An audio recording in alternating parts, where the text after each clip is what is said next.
Bonjour, je suis heureux de vous retrouver. Nous allons parler aujourd'hui d'un problème controversé, c'est l'existence de l'Atlantide.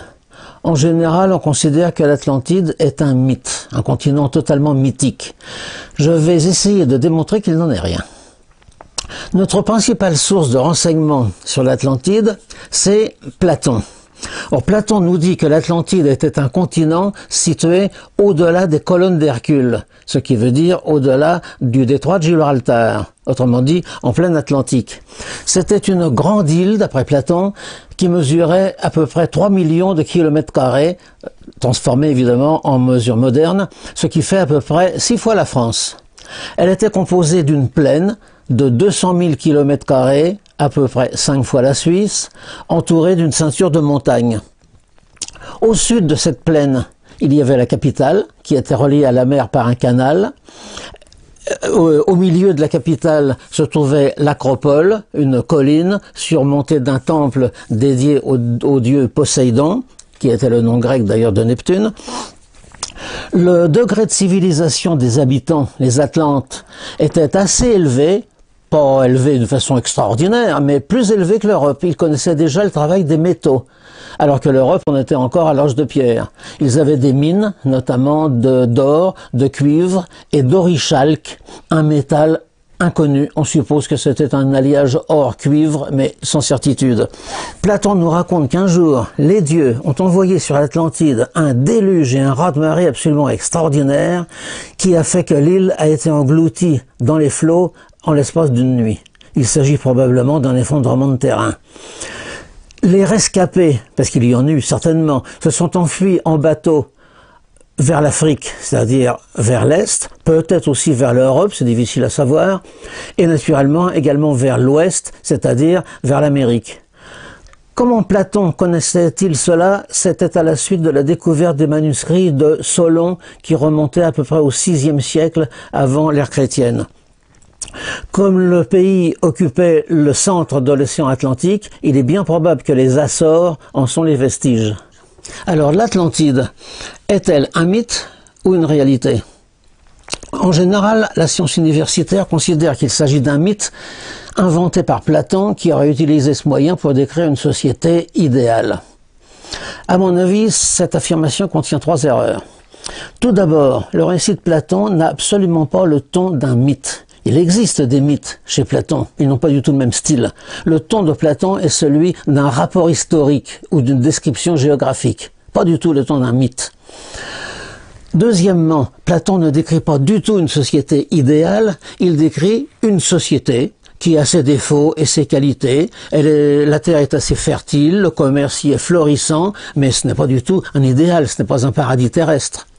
Et surtout, d'autres auteurs que Platon ont parlé de l'Atlantide, notamment des auteurs qui sont antérieurs à Platon. Par exemple, Homère, qui est du IXe siècle, parle d'une île océane qu'habite Calypso, fille d'Atlas, ce qui veut dire fille des Atlantes.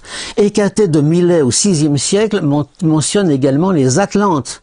Hérodote, qui est antérieur à Platon, ne l'oublions pas, mentionne une montagne qui s'appelle l'Atlas. Elle est ronde, les habitants sont les Atlantes au-delà des colonnes d'Hercule. Thucydide, également, l'historien, raconte que la mer déferla sur l'île d'Atlantais.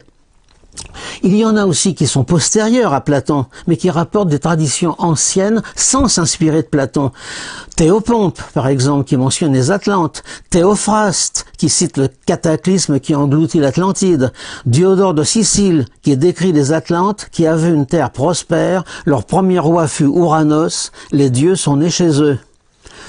De plus, on connaît l'Atlantide par de très nombreuses traditions transmises par les peuples tant de l'Ancien Monde que du Nouveau Monde. Les habitants de l'ancienne Gaule et de l'Irlande disaient avoir été envahis jadis par les survivants d'une île engloutie. Les Basques avaient une tradition semblable. Les Guanches des îles Canaries gardaient le souvenir d'un continent englouti. Au Mexique, les Aztèques parlaient d'un continent disparu, une île montagneuse située à l'est et nommée Aztlán, qui est le même mot que Atlan, évidemment. Au Venezuela, on parlait aussi d'un peuple nommé Atlan. En Égypte, les textes des pyramides ne mentionne évidemment pas l'Atlantide sous ce nom, puisque c'est un nom grec, mais il mentionne un continent très loin vers l'ouest, nommé Amentet. Ce mot dérivait de Amen, qui signifie ouest. Un jour, les volcans d'Amentet éclatèrent en flammes, puis ce fut la grande inondation, un terrible raz-de-marée qui déferla sur l'île qui s'engloutit en quelques heures. Alors les survivants, d'après les textes, se sont enfuis sur 3 bateaux. Il est probable qu'il y en eut beaucoup plus, mais les textes en citent 3, pour des raisons mythologiques probablement. Ces bateaux s'enfuient vers l'est, c'est-à-dire dans la direction de l'Afrique. Alors le texte de Platon a beau être extrêmement précis, l'Atlantide était située au-delà des colonnes d'Hercule, c'est-à-dire en pleine Atlantique. Malgré cela, des farfelus l'ont située dans les endroits les plus inattendus, au Bénin, au Nigeria, en pleine mer du Nord, dans l'île de Helgoland par exemple. Et puis la localisation la plus amusante, c'est l'île de Santorin, qui est une petite île de 76 km² située au sud de la Grèce. Ce serait donc imaginer que Platon a été assez sot pour confondre l'île de Santorin avec un immense continent atlantique. Un peu comme si de nos jours, un grand savant confondait l'île de Ré avec le continent américain. Ça ne tient absolument pas debout. Alors voyons maintenant quelques preuves tirées des disciplines scientifiques. Tout d'abord, la géologie. Le grand géologue Pierre Termier, mort en 1930, écrit: géologiquement parlant, l'histoire platonicienne de l'Atlantide est extrêmement vraisemblable.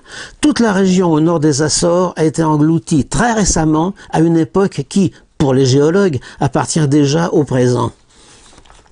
Termier ne connaissait pas la théorie de la tectonique des plaques, qui est postérieure à lui, mais cette théorie renforce totalement son opinion. D'après cette théorie, les plaques, d'une part américaines, d'autre part européennes et africaines, s'éloignent à la vitesse très faible de 2,5 cm par an. Si on essaye de reconstituer ce qu'elles ont été il y a fort longtemps, on s'aperçoit que les continents s'emboîtent très bien, notamment le Brésil et l'Afrique. Mais au niveau du Maghreb et de l'Amérique centrale, il y a un trou. Or, c'est probablement la marque de l'emplacement de l'Atlantide qui s'est effondrée. Passons à la navigation. Une expédition scientifique a ramené un jour des échantillons de tachylite qui se trouvaient par 3000 mètres de fond. Or, la tachylite est une roche qui ne cristallise qu'à l'air libre.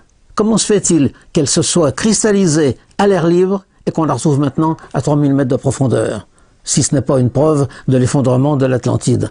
Également, l'expédition du commandant Cousteau a découvert des formations qui ressemblaient à des espèces de jetées, à des dalles et même à des escaliers. Un navire soviétique a également observé quelque chose qui ressemblait à un escalier. Disons maintenant quelques mots de la zoologie.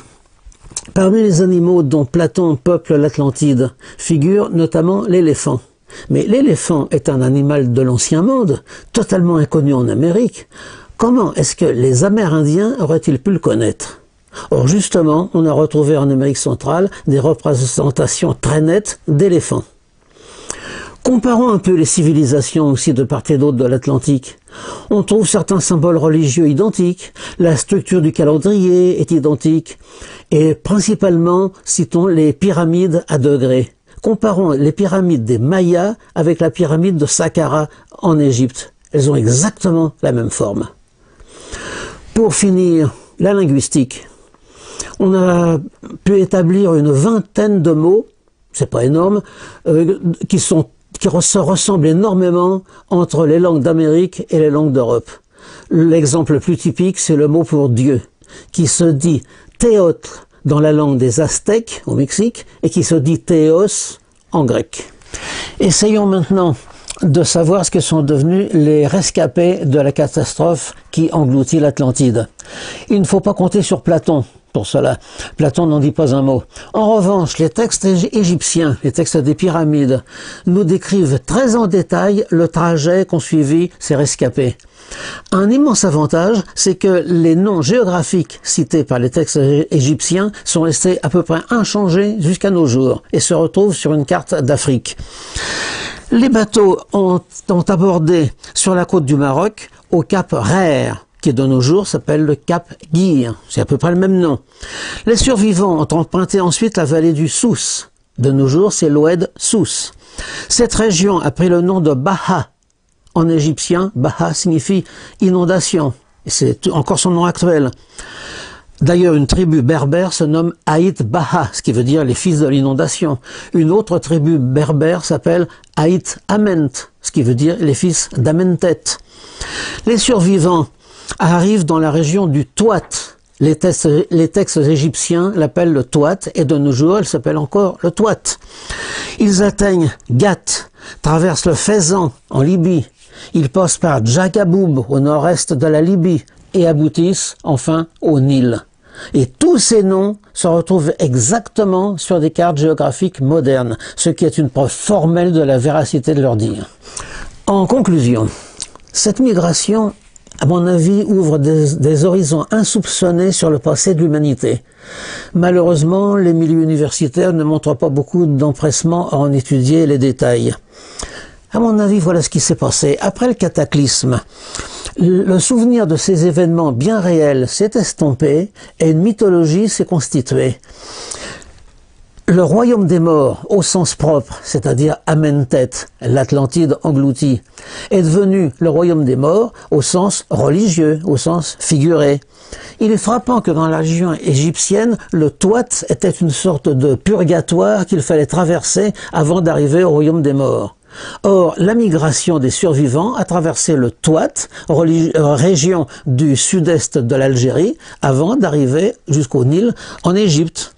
C'est de là que vient cette croyance que à la mort d'un homme, son âme devait refaire d'est en ouest le trajet que ses ancêtres les Atlantes avaient fait d'ouest en est. Et ce voyage se faisait sur la barque d'Isis. Il est frappant à ce sujet que la barque d'Isis est toujours représentée voguant d'est en ouest, ce qui prouve qu'elle ne vogue pas sur le Nil, puisque le Nil coule du sud vers le nord.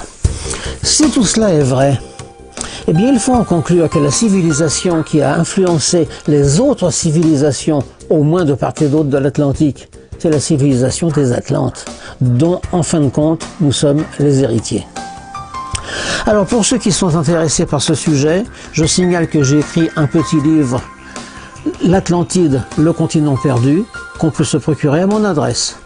Por la esperantistoj, tiu libro ekzistas ankaŭ en Esperanto, Atlantido, la perdita continento.